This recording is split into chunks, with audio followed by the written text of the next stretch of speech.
olha só, quando eu digo que aqui é muita água, olha só, o mar de água que está descendo para dentro da minha casa, porque eu pedi para a prefeitura para dar uma solução, abrir a rua aqui para mim, mas não consigo.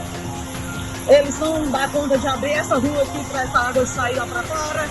Olha aqui a situação que está meu portão.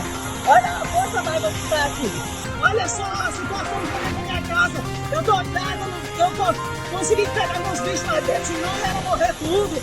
Olha só a situação que está aqui. Isso aqui é a pouca vergonha. Olha a situação, quem que vai vir me ajudar? Eu quero saber qual autoridade vai vir me ajudar.